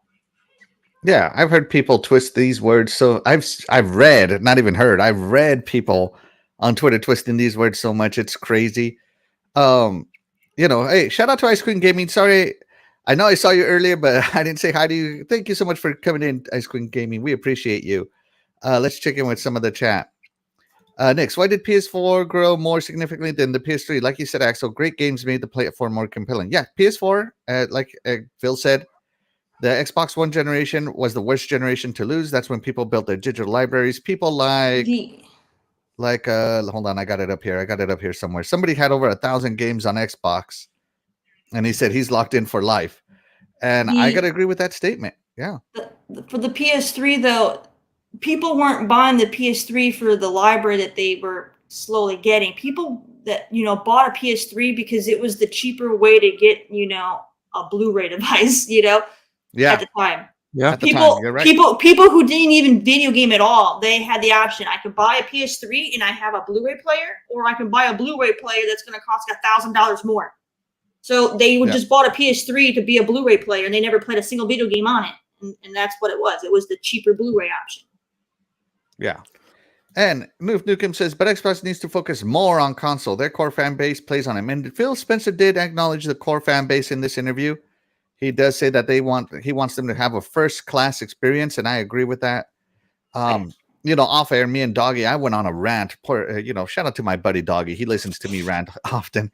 He just comes on and we have our conversations. We talk to each other, and he heard me rant about how it didn't feel like we were first-class citizens. It felt like we were an afterthought, and I was tired of it. And nobody on the other side, neither Nintendo or Sony, ever feels that they're being ignored. The console is being ignored, and that's you know, perception is reality, guys. So, I also think it's a generational gap, because I get where Noob's coming from, and I myself would rather play on a console than, you know, something on the cloud on the phone. But that's like a generational thing as well as a regional thing. You know, being in the US, you know, we're not going to be as avid mobile gamers as people in South America or over in Asia are. But at the same time, I personally feel as technology keeps, you know, progressing and the younger generation ends up taking over the, you know, the main consumer base for gaming, I honestly believe there's going to be a moment when consoles will become obsolete. There'll be a new thing that's going to replace them eventually. Just like, you know, VHS got replaced by DVD and then Blu-ray, and now everything's digital. There's going to be a moment when technology is going to advance enough to where consoles will be obsolete, and they're going to do probably something. Everything will be digital on something else, and we won't sit there on a console on our TV anymore. We'll be doing something probably on the go, and that'll become the new society norm. And people are going to look at, you know, consoles, and they're going to be like, people just sat there and played on a box. You know, it's going to be that weird stereotype. You know, probably 50 years from now. So, I mean, I agree. I feel like it's like, you know, technology is always evolving, and the newer generation, they care more about phones than they do, you know, things. My nieces and nephews don't want consoles; they want phones. You're absolutely right. It's a generational they don't want a shift console at all. So while us, you know, millennial and Gen was X, you know, while we're over here, you know, trying to be the dinosaurs, trying to keep, you know, what we know alive. What we know is going to become obsolete, and the new stuff is going to take over. And we just have to learn to accept it, as hard as that is, because people don't like change. But I mean, it's inevitable. You know, you can't stop progression. You can't stop it. Things are always evolving. Right. Get with the times, old man. Dreadful. Then what are your thoughts on this? You're gonna love my analogy then, Cool Cat. And here's the funny part, right? Who's working on cars? Gen Xers, millennials, right? Yeah. The current generation coming up, they're not doing it. They're not, you know, nobody's working on cars anymore. Nobody wants to do how to put gas in cars. Yeah, they don't even. Yeah, exactly. So, but you see, that's the whole thing. It's a generational thing. A lot of us, you know, and the technology is not there quite yet for cloud gaming to be everywhere, right? Especially in the U.S. because our infrastructure is not there yet, right? But you deal with places that are more advanced when it comes to technology, like Japan. In their cities, they're well advanced where they could actually play as if they're playing, you know, a console. You're talking about a smaller country where it's everybody's more congested, so they can have, you know, 5 gigabyte network and get to the server and get all that information just as fast. So you're literally talking that you know, nothing's going on. Myself, you know, being in Florida, the closest servers we have is Texas or what was it, North Carolina. So my download speeds on Xbox suck, you know. So when you're talking about stuff like that, and that's our infrastructure, because I have to connect there to do this. Where that, you know, it just depends on the area that you're at. There's a lot of stuff going on. So the technology is up to par. It's just the infrastructure is not there. So for us, you know, we already know that to play on a console, it's so much better than anywhere else, unless you have PC, obviously. But for Phil's part of it, yeah, when you invest so much attention elsewhere, even though console is a priority to them, it doesn't seem like it to us, because they're trying to build the cloud. They're trying to build, you know, your games anywhere, right? They don't advertise games anywhere now, but if you buy an Xbox game, you can play it on your PC, or you can play it on your console, or you can play it on cloud. So as long as you own the rights to play the game, you know, we don't own games anymore. We own the digital rights to it. That's what they're trying to do. They're trying to do that. But again, you know, like you said, PC gamers are able to play certain games that console gamers cannot. So yeah, there is that little disconnect that they overlooked, and they need to fix that. They need to make sure that each area is highlighted and important to that sector. You know, cloud gaming, they were putting it, you know, so that way you can play on your phone and you can do more and more. Now they got, you know, you had to bring your controller, right? Then you had to buy that little adapter that hooked up to your controller so you put your phone on it. You got the Razer Kishi. You got I got the Razer Kishi. Uh-oh. I shouldn't have spoken. I messed up Dreadpool. And botting again. Yeah. Okay. There you go. You cleared up. Go ahead, Dreadpool. Am I back? Yes, sir. Okay. So, all right. I'm just stop to come back. But anyway, so now they're working. You know, what they've been working, not now, but they've been working on getting touchscreen to work better. They've been trying to get that so that way you don't have to bring a controller. You can just play on your phone. And obviously, a lot of people don't like that because now you're blocking the view of your game, you know, with your fingers or your thumbs trying to, you know, work it. So that's why certain controllers or attachments work better. But you know, you're looking at this, but you know, now you have the ROG Ally. Ally, yeah, Ally. Ally, yeah, the Asus ROG Ally. I want one so bad. Anyway, but yeah, native support for Game Pass, native support for the Xbox games. So you don't have to get a Steam Deck and then try to figure out how to backdoor it to play your Xbox games other than through Steam. And that's what they've been trying to do, is trying to get all this stuff going. Well, when you focus this much this way, and mind you, ABK, that's not going to say that that's their only excuse, but they're focusing on that too. You can't focus on the main thing here as much as you want to, or as you should be, even though it is a prime interest and focus, but you're trying to multitask.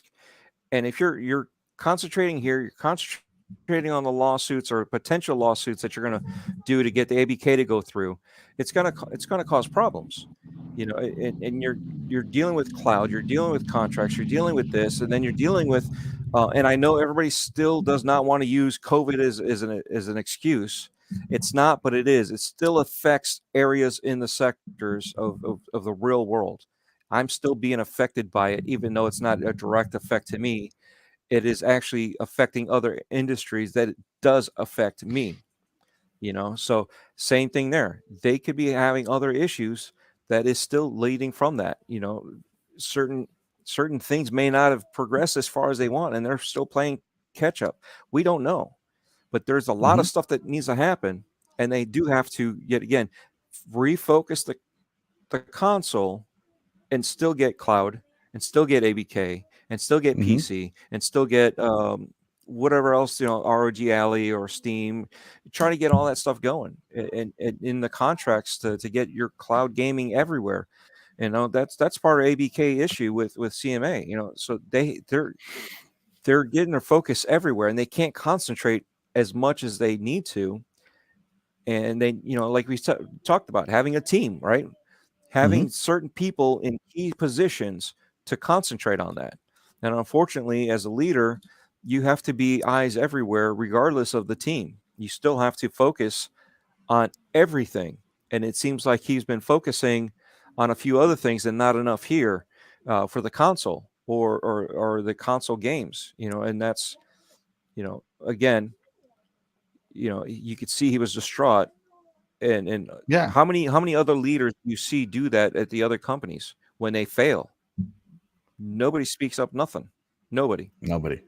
Nintendo never says anything. No, maybe Nintendo their lawyers sure say anything. Take that bad video down of this game. This game's no, you know what I mean? They'll hit you with they'll say something through their lawyers, get you in some lawsuits. Exactly. Let's check it with the chat real quick, because the chat has made up some really good points. Let me scroll up. Scroll up. So, two reasons why I game on all platforms: play the games where the games are and play them at the best fidelity. Absolutely. I bought Xbox for Halo. I buy Nintendo for Zelda. I bought my VR for Half-Life Alyx, and I buy my PlayStation for God of War. So yeah, because I want to play some of those exclusives, I go to where they are. Now, I'm very happy that Xbox puts them everywhere because it gives me more options. Trust me, I use them. I cloud game, I PC game, I console game, all that good stuff. So shout out to Xbox for giving me more places to play. Noof Nukem says, part of my issue with Xbox is because they're in third place and they're trying to dictate a new way of consuming and buying games because the traditional way of doing business didn't work for them. Yeah, you're absolutely right. They're zigging when everybody else is zagging. Disagree. Huh? I'm going to disagree there, but I agree, but at the same time disagree.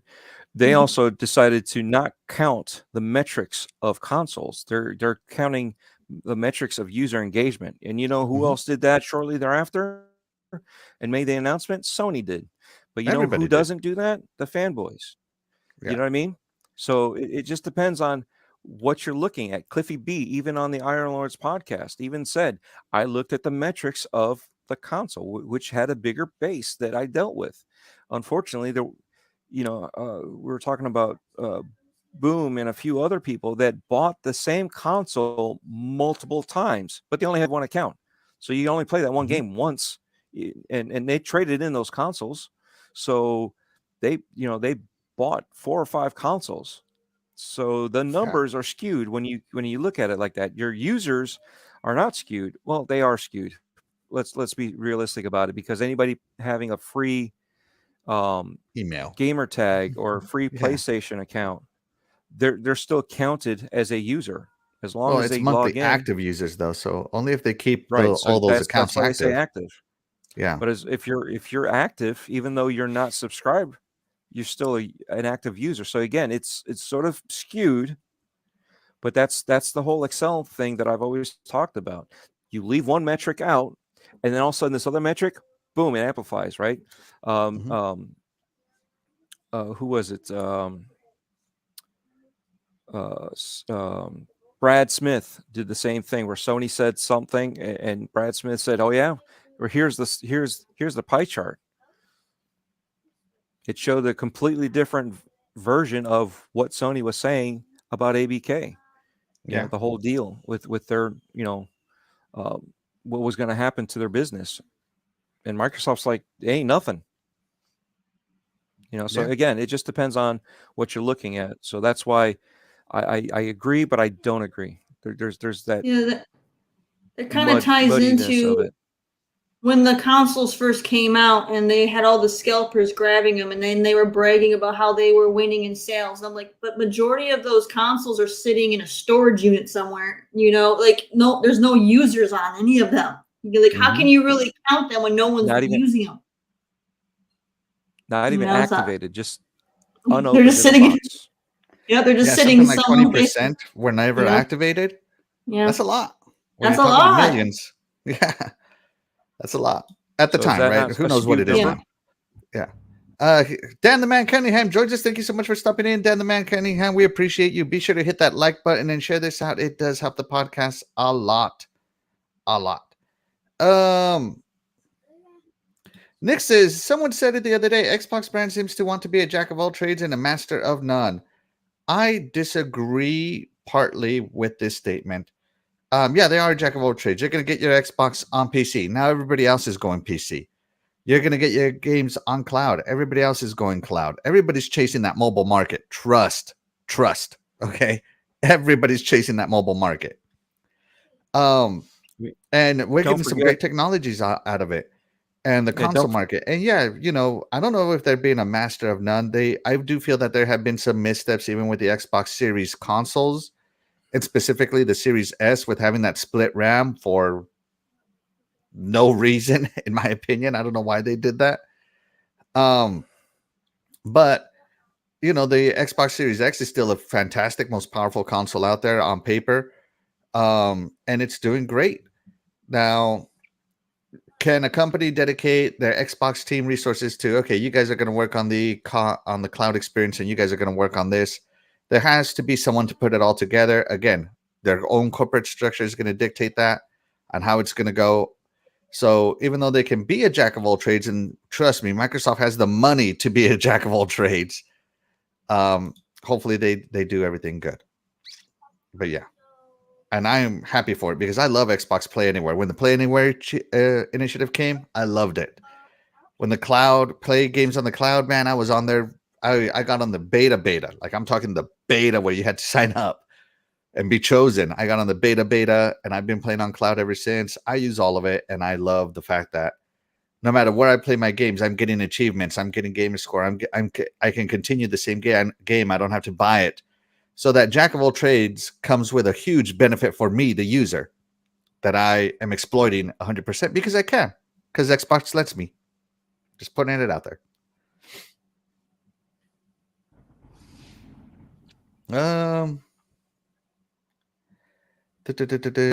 Let's see.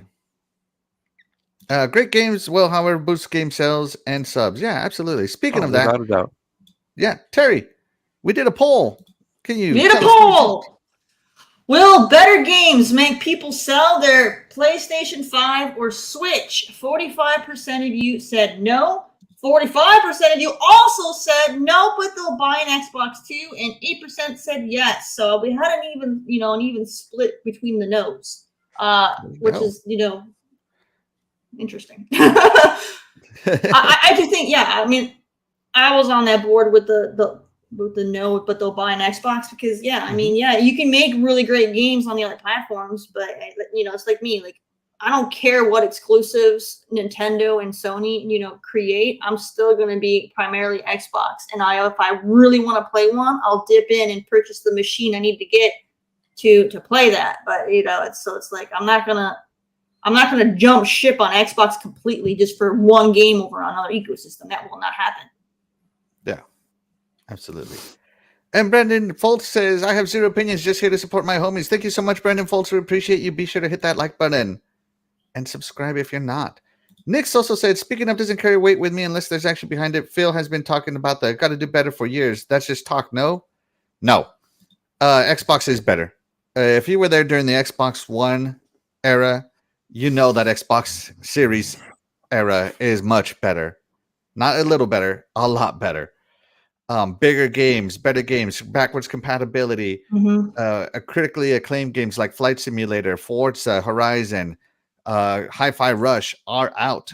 Pentiment, even though it's a little game, Pentiment, 90, I think it's in the 80s actually, upper 80s, is out. So Xbox is doing better. It's just also, that, one bad apple is ruining the whole, I don't know, what do you call a group of apples? Whatever that is. A bushel. Bushel. Yeah. But also, you got to also look at, hardware reliability. Look at how crappy the 360 was. They were breaking down. They went through, I don't even know how many iterations the 360 they went through. They had like at least 5+ of them because there were so many issues with them overheating, and they had like the overheating issue so they put like the stupid add-on for the fan thing. They had battery issues. They had hard drive issues. They had disk drive issues. They had the red ring issue. The whole generation, even though it sold really well and it had a plethora of games in its library, the hardware was horrendous when you compare it to the current generation of consoles today. I mean, I don't really hear anybody complaining about how, I have a red ring or whatever they would have, for the new console. I guess, like you don't hear about people complaining about, hardware issues where they have to send their consoles back constantly or replacing them constantly like they did back in the 360 days. And people just don't want to, take the time to actually acknowledge that. They have gotten better. They've made their tech better. That's one of the biggest things. You can't play any of your games if your console don't turn on. And, there's a huge difference. The 360 didn't turn on. All right. So it's gotten much improved. But, people discredit that. All they focus on is, the quality of the current game. But your hardware is a huge factor. A game rated really highly don't mean anything if you can't play it. Right. Because your console doesn't work. So, you got to look at that stuff too. So they have made huge improvements. There you go. I mean, they did. Yes, they did. They made let's see, the most powerful console ever each time. And they learned that we screwed up with the One. We want to take that claim back. And they did that with the One X. So they were able to get that claim back. Same thing with the Series X. Number one most powerful console. The problem is we all know they're not using the tools that they developed for that.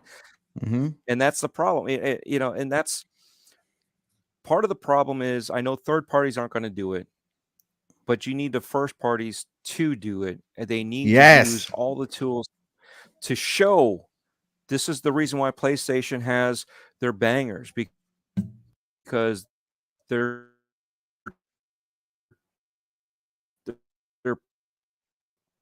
their first part. Am I back? Yes. Yeah, okay.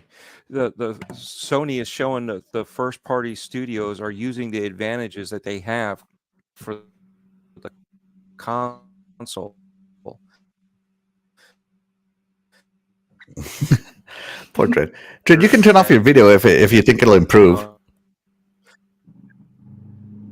I don't know, man. I don't. Maybe. So anyway, whatever. When you're just chatting, you're here, and when you're talking, you're pointing to Xbox. It's kind of weird. Yeah. So, but again, it's just Xbox needs to show what you can do with when you use the tools that they made for the series consoles, whether it's the X or the S. They need to do both and show what they can do. Because I mean, graphically, The Series S is not supposed to be doing certain things. It's a 1080p machine. That's all it is. But they've got there are some games out there that are doing almost 4K, if not 4K, itself.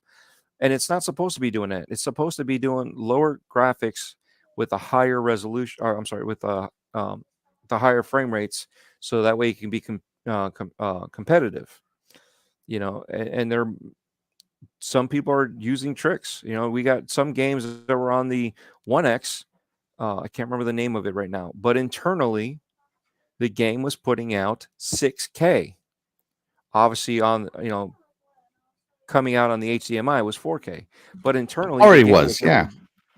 So when you're talking about that, obviously they're using the tools there. So why are we not doing that with this console? That's one of those things we were talking about earlier, where we're feeling like second-class citizens owning consoles versus their focus being paid attention to other areas.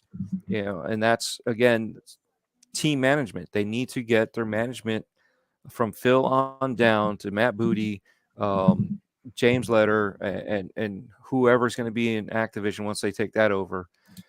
Everybody focus down to use and utilize all the advanced features that the Series X can do. And then we shouldn't have a lot of these problems. Again, if the game is not ready, hold it back. Maybe put it, the Redfall would have been prime candidate for, I don't know, preview. People would have overlooked it a little bit better, especially as a new IP. So again, there's many different facets that we need to get them to look at and think about before they do. And that's part of it is, they're not, certain things aren't connecting right, and they need to fix that. Yeah, absolutely. So yeah, basically as a whole, we're all saying we want to be treated better as first-class citizens, as buying hardware specifically to play your games. So the game should be best on said hardware.